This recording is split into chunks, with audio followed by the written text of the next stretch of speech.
नाजरीन, आप देख रहे हैं TM न्यूज़ TV। पेश खिदमत है प्रोग्राम शब रोज़ डॉक्टर KS बटालवी के साथ।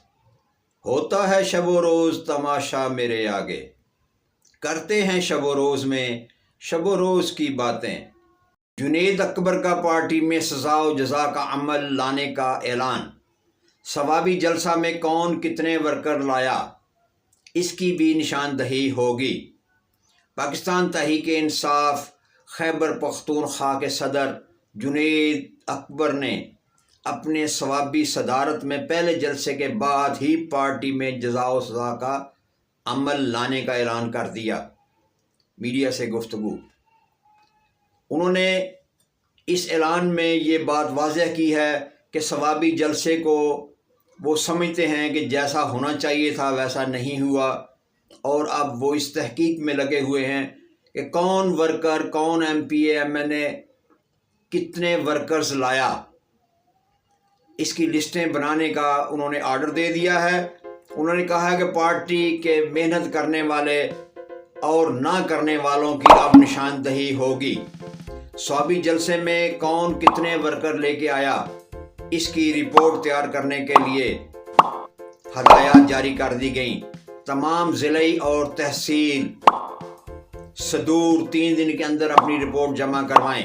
रिपोर्ट को ना सिर्फ इमरान खान को भेजा जाएगा बल्कि उसे मीडिया पर भी नशर किया जाएगा। ये उनकी बड़ी बात है। ये लॉ एंड ऑर्डर सिचुएशन को उन्होंने क्रिएट करते हुए ये बात कही है कि मेहनत करने वाले वर्कर्स और ना मेहनत करने वाले वर्कर्स, उनकी निशानदही होगी। पता चलेगा कि कौन मुखलिस है पार्टी के साथ, कौन पार्टी के लिए काम कर रहा है, कौन नहीं कर रहा।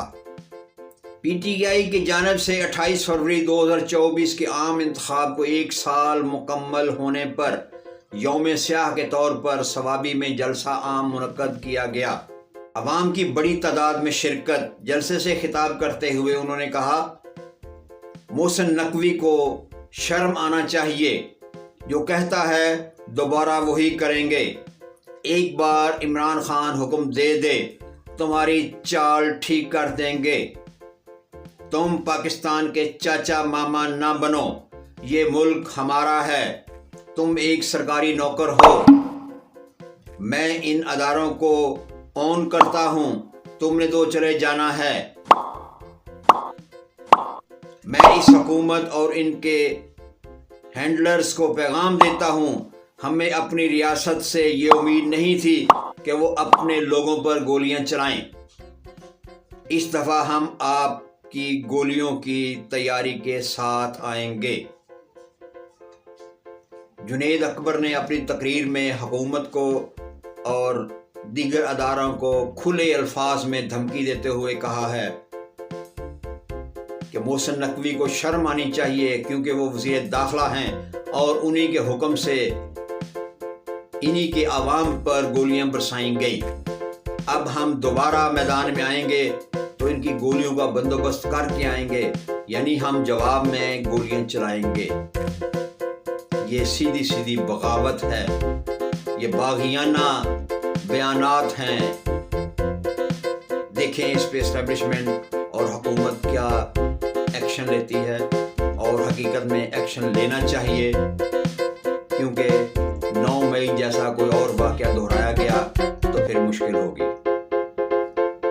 दूसरी जानब PTI के रहनुमा शेर अफजल मरवत ने शिकवा करते हुए कहा, सवाबी जलसे में ना बैठने की मुनासिब जगह मिली और ना ही खिताब की, क्योंकि शेर अफजल मरवत को स्टेज पर बैठने के लिए नहीं कहा गया, ना जगह दी गई और ना ही स्टेज पर बुलाया गया, ना ही उन्हें खिताब करने का मौका दिया गया। ये उनका शिकवा था, और ये भरपूर शिकवा है कि एक एक्टिव पर्सन, रुकन मेंबर पार्टी के लिए हर वक्त कुछ ना कुछ करने की सोचता रहता है या करता है, उसे ये मौका फराहम नहीं किया गया।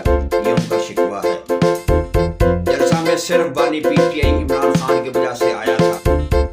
जलसे में बैठने के लिए मुनासिब जगह न मिली और ना ही खिताब का मौका। अगर क़ियादत मेरे आने से नाखुश थी तो पहले बता देती। انہیں بھی یہ بات کہہ دی ہے کہ اگر قیادت ہمارے آنے سے خوش نہیں تھی تو ہمیں پہلے انفارم کر دیتے، ہم آتے ہی نہ، میں تو صرف عمران خان کی وجہ سے آیا تھا، قیادت کے کہنے سے نہیں۔ ان کا مطلب یہی ہے۔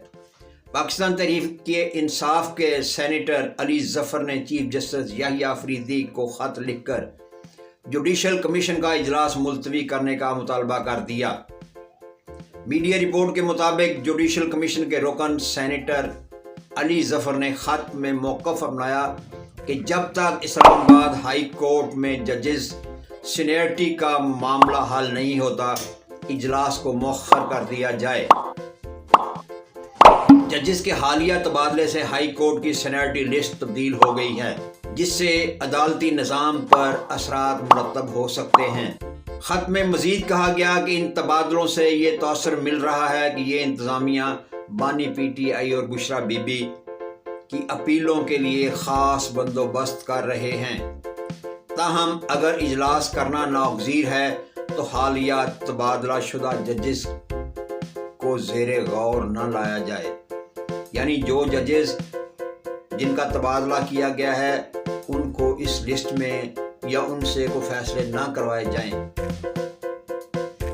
دوسری جانب جوڈیشل کمیشن پاکستان کا اجلاس chief justice Pakistan chief justice Yahya Afridi کی زیر صدارت منعقد ہوا، جس میں جسٹس عالیہ نیلم سمیت دیگر ممبران نے شرکت کی۔ اجلاس میں لاہور ہائی کورٹ میں 10 ایڈیشنل ججز تعیناتی پر غور کیا گیا۔ جوڈیشل کمیشن نے لاہور ہائی کورٹ کے 9 ایڈیشنل ججز تعینات کرنے کی منظوری دے دی۔ سپریم کورٹ کے جسٹس محمد علی مظہر کا کہنا ہے کہ 26ویں ترمیم کو پارلیمنٹ یا سپریم کورٹ کا فیصلہ ہی ختم کر سکتا ہے۔ آرٹیکل 184 کے معاملات میں صرف آئینی بینچ سماعت کر سکتا ہے، کسی ریگولر بینچ کے پاس آئینی تشریح کا اختیار نہیں۔ قوانین کے آئینی ہونے نہ ہونے کا جائزہ صرف آئینی بینچ ہی لے سکتا ہے۔ یہ محمد علی مظہر صاحب جو جج چیف جسٹس ہیں سپریم کورٹ کے جسٹس ہیں، انہوں نے یہ کہا ہے کہ 26ویں آئینی ترمیم میں اگر کچھ رد و بدل کرنا ہے یا اس کو کالعدم قرار دینا ہے تو وہ پارلیمنٹ یا سپریم کورٹ کر سکتا ہے۔